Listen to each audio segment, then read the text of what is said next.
Hello guys, આજે અમે ફરવા નીકળી ગયા મારા ગઢવી આર્યન ગઢવી જોડે. ગાઈસ આને તમે જોયો નહીં હોય, અમારે બહુ રેર કેસમાં જોવા મળીશું કારણ કે બહુ ટાઈમ નીકાળી શકતો નથી,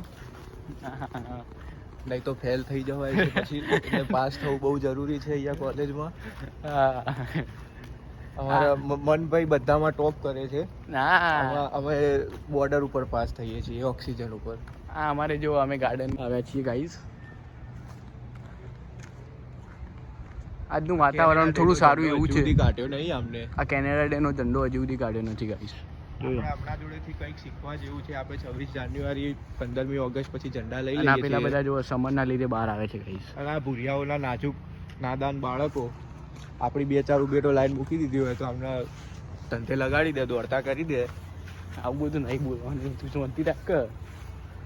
સવાલ અમે તમને આજે સ્વિમિંગ પુલ બતાવીશું ગાઈસ. હા ગાઈઝ, અમારી અમે swimming pool બાજુ- સ્વિમિંગ પુલ બી છે. હા, તો અમે કદી ઇન્ડિયામાં તો જોયો નતો. પણ અહીંયા આવું બધું કંઈક જો પડ્યું ગાઈઝ છે. અહીંયા આ ખબર નહીં અહીંયા આવું બધું ભૂરિયાઓ પડ્યું કંઈક ને છે. કંઈક રમતા હોય છે આવું હા, અતરંગી અમને હોય તો છે. નામ ખબર નથી ગાઈઝ. હવે આ સ્વિમિંગ અમે પુલ તો નાના બાજુ હતા એટલે ગીલી દંડો રમતા હતા. અમને આવું બધું ન ફાવે. વાત તો સાચી. જો અહીંયા જો ગાઈઝ, તમે વિદ્યાર્થી સ્વિમિંગ પુલ જોઈ શકો છો. પેલા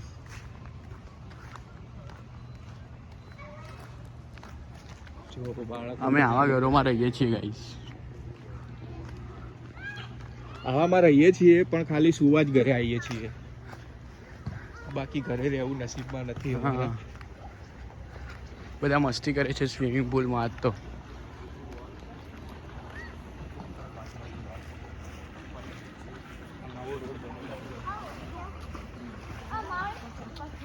ચલો ગાઈઝ, હવે મળીએ અમે તમને થોડી વાર પછી. પછી તમને ગાર્ડનની ટૂર કરાવીએ. હા, અત્યારે સ્વિમિંગ પુલ બાજુ આયા, થોડા ફરી લઈએ અહીંયા, હા, પછી પાછી તમારી મુલાકાત કરીએ. Okay guys, bye. Hello guys, અમે હવે જઈ રહ્યા છીએ ગાર્ડન બાજુ. આ ભાઈએ તમને કીધું અમે ગાર્ડન દેખાડીશું. સો અમારા આર્યન ગઢવી ભાઈ. જો આ કેનેડામાં ને આવી રીતે વસ્તી બહાર મૂકી દે ને બધું, તો આપણે ઉઠાઈને ઘેર લઈ જવું હોય ને તો લઈ જવાય. એટલે આ જો કંઈક કામની વસ્તુ હશે ને તો અમે ઘરે લઈ જઈશું. હા, આ જો આમાં ભૈયા જોવા આવીએ કામની વસ્તુ છે કે નહીં.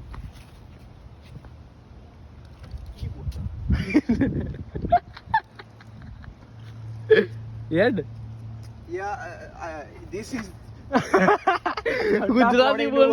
ઠંડુ ગરમ પાણી ને એકડાઈમાંથી આ પેલું હતું શું? પ્યુરિફાઈંગ પેલું આરો. એવું યડ એ આરો હતું. આર્યું આ ચાલુ હતું. જો તમારે લઈ જવું હોય તો ઇન્ડિયા થી વિચાર કરીને આવો કેનેડા લેવા. આ જો તમે ગાઈસ જોઈ શકો છો. જગ્યા નહીં લગે. ગાર્ડનમાં આવું બધું છે. શાંત એકદમ પીસફુલ નેચર. બહુ જ મજા આવે અહીંયા બેસવાની.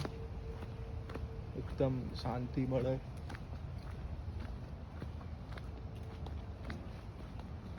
હાલ તો અમે એકલા જ છીએ, બાકી કોઈ હોય તો બહુ મજા આવે બેસવાની અહીંયા.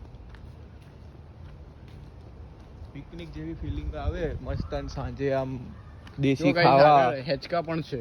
રોટલી ખીચડી ચટણી ને એવું લઈને આવ્યા હોઈએ ને અહીંયા બેસીને ખાધું હોય તો લિટરલી ખેતર જેવી ફિલિંગ આવે. હા, અને નાના બાળકો માટે અહીંયા ભૂલકાઓ માટે લપસાણી બી છે, તો છોકરાઓ ટાઈમ પાસ કરી શકે. અમે બી મૂડ ફ્રેશ કરવા ઘણી વાર અહીંયા આવી જઈએ છીએ. હા, ચલો હવે આપણે હિંચકા બતાવીને આવીએ ગઢવી ભાઈ. ગાઈસ જોઈશું તમે, આ બેસવાનું પણ છે અહીંયા ગાર્ડનમાં. અત્યારે હા, તો હિંચકા. પબ્લિક બહુ બિઝી હોય, બાકી હોલિડે ની અંદર અહીંયા ફેમિલીસ આવે છે ટાઈમ સ્પેન્ડ કરવા. અને અહીંયા કૂતરું લેવું હોય તો આટલી તાકાત જોઈએ સાફ કરવાની ગમે ત્યારે ગમે ત્યાંથી. આપણા માટે બની જ નથી આ વસ્તુ. તમને ખબર, આ લોક હોય, હવે આમાં પગ ક્યાંથી ગાલવો? ટોટલી લોક છે. આપણા માટે આ વસ્તુ બની છે. ગઢવી સાહેબ આ દેખા છે, આ લોક છે નાના ભૂલકાઓ માટે. આપણા માટે અહીંયા આવી રીતે બેસીએ ને, એટલે આપણે ઇન્ડિયામાં અમારા ત્યાં કલોલમાં સરદાર બાગમાં બી આવું હતું. અમે અહીંયા બેસીને હા ભાઈ, કલોલ નો છે એટલે અમે અહીંયા બેસીને આ રીતે ટાઈમ પાસ કરીએ જ્યારે મગજ ફરી ગયું હોય ટેસ્ટ પેસ્ટ આપવાના હોય ને એવું બધું હોય તો થોડો મૂડ ફ્રેશ કરવા અહીંયા આવી જઈએ. સાંજ પડે કથા મજૂરી કરીને પછી કથા મસ્તી કરવા અહીંયા આવી જઈએ. આ જુઓ અમારે હા ચલો હોય તો છેલ્લે લાઈક કરો, ફોલો કરો, સબસ્ક્રાઇબ કરો.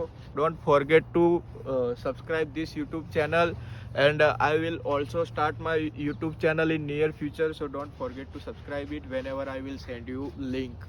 Thank you guys. ઓકે.